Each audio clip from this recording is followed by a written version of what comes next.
What's up, everybody? John Price here from the CIL. Today we're going to take a look at a lap of Sebring in the 911 GT3R. This is a lap done by Sean Campbell the other night. It's a 58.2. The track temperature was 78 degrees, but 60% humidity in this particular track. So we're going to take a look at this lap in full. I'll leave the overlay up here so you can see what his inputs are down here. And then we'll go back over in detail a little bit after that. So let's take a look.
All right, pretty awesome lap there from Sean. We'll take a look at it in detail here in a moment. So let's talk about the setup that he used for this car. I didn't look too deep into what he had everything set to, but I drove it, did 10 laps in it, and I was able to get within, I think, 6 or 7 tenths of his time, and haven't really been on iRacing in months. So I think it's a really good setup, very easy to learn, a little bit rotatey on the brake, but that is a trait of the 911.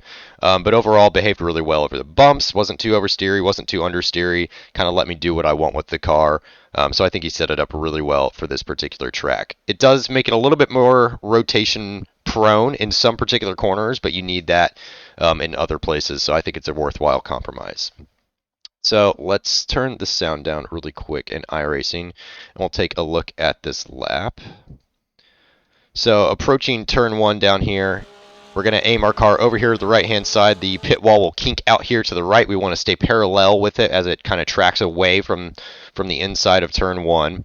And then as we get down here, we're going to see where this sort of seam in the concrete starts to appear. We're going to start to brake just before that, get the car parallel, and then it's going to be a very, very smooth turn in here. So full brake pressure there, and now we're already out of the brake, starting to bleed back into the gas, what I would call maintenance throttle, just trying to maintain speed. He's going to drop down to about 113, 112, meets up with the apex right here. The wall kinks out just maybe like 3 fence posts past this orange cone up here that you can look at in the fence.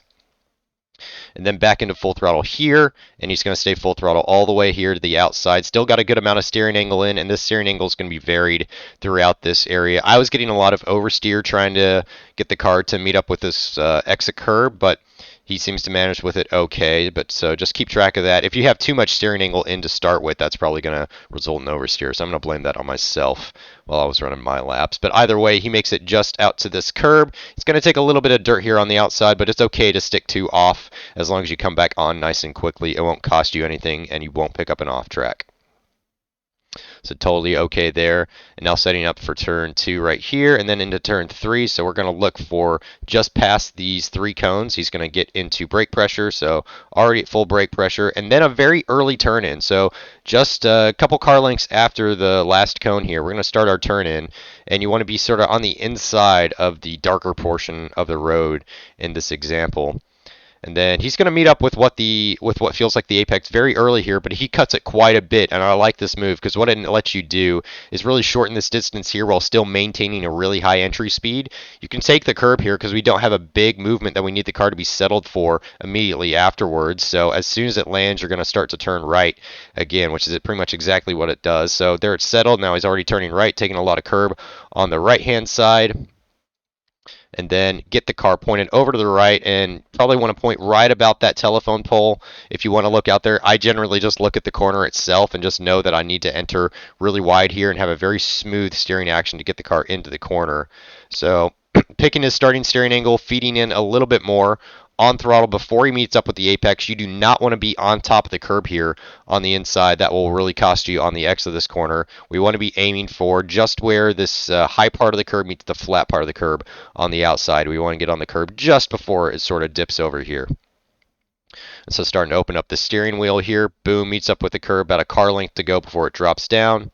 And then we're down on the flat part of the curb and shooting off towards one of the tighter corners on this track. So keeping the car over the right hand side, we're going to be looking for the 4 cones for this particular corner.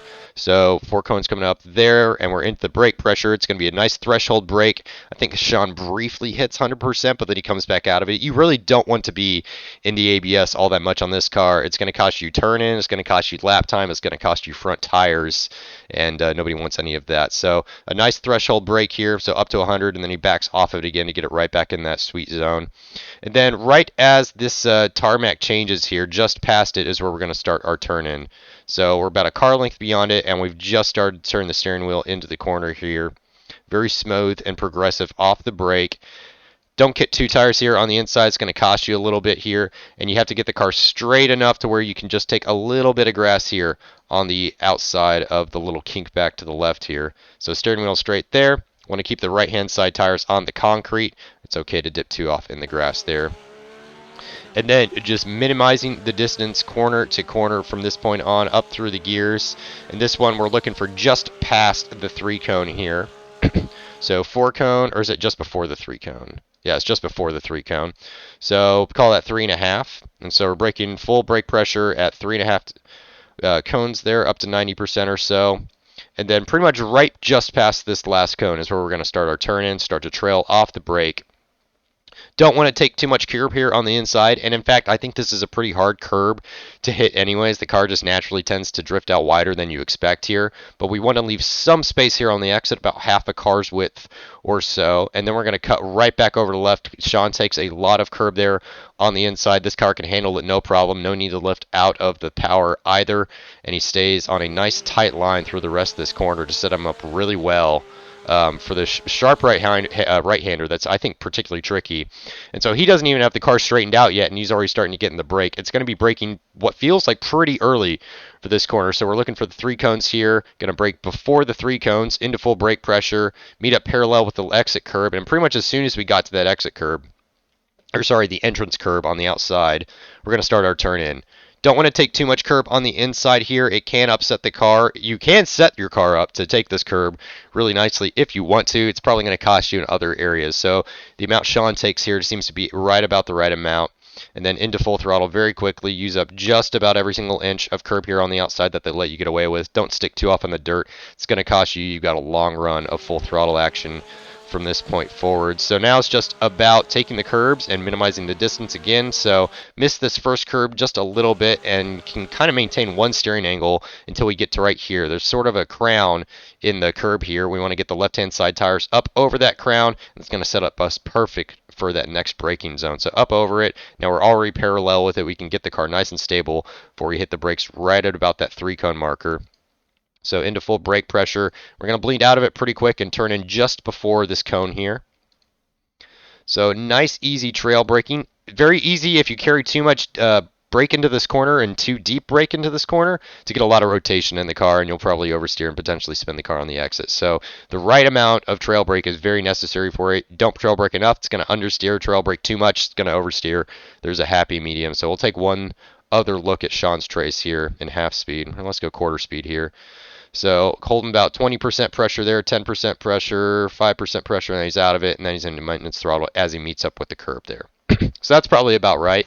and then into full throttle as fast as you can. A slight lift to get back around the kink to the left, because naturally you want to get the car set up for the next corner already, but since we're up on top of this curb, it's a little bit of a compromise between the best line possible and the throttle. And then we want to get parallel with this seam in the pavement here. And pretty much as soon as we get onto the concrete, we're into the brakes. It's another corner that's very easy to overshoot. And so I definitely recommend backing the braking zone up for this one. There's not really a penalty if you turn in too early for this corner. You can cut this corner a good amount without any penalty. It might cost you a little bit of speed, but at the end of the day, that's better than overshooting the corner and losing speed all the way down that back straight. So as soon as he gets the car parallel, he's turning back in again onto the throttle, just sort of balancing throttle and brake there, actually. I noticed that in his trace. So we'll play it back at quarter speed here. Or sorry, eighth speed. So coming out of the brake as we turn in here, he's going to throw in a little bit of gas, get back on the brake a little bit, throw in a little bit more gas.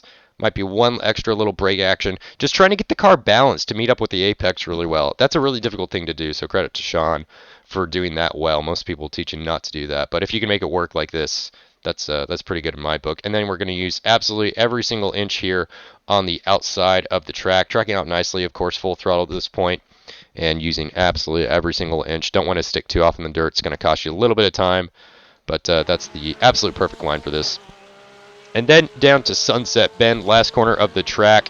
Not quite as tricky in this car as I was expecting it to be, but pretty standard practice approach for it. So we're going to get the car canted over to the right-hand side, ways before the edge of this thing here, whatever this concrete barrier is on the inside for the support paddock, I guess it is. And then just past this white line is where we're going to really get into full pressure here. Not too much steering angle in here at the braking zone, and we're going to look for this white line here on the outside edge of the course. That's going to guide us. So meet up with that white line, and then we're really going to start our turn in and come out of the brake here. And then it's just going to be feeding in little bits of throttle until we can get to a maintenance throttle. Get nice and tight here on the inside. Want to meet up with it there and get as close to it over here as you can as well. And then full throttle nice and early. Run out all the way here to the grass here on the outside. And then down to the start-finish line. So solid lap there from Sean, that 58.2.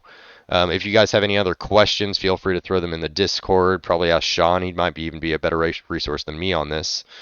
Seemed like a really great lap, though, overall. The car setup, like I talked about before, was really set up well for a compromise of trying to get the car rotated in the corners where you need to, but stable enough to make it through some of the trickier sections as well. So I hope this helped, and good luck out there at Sebring.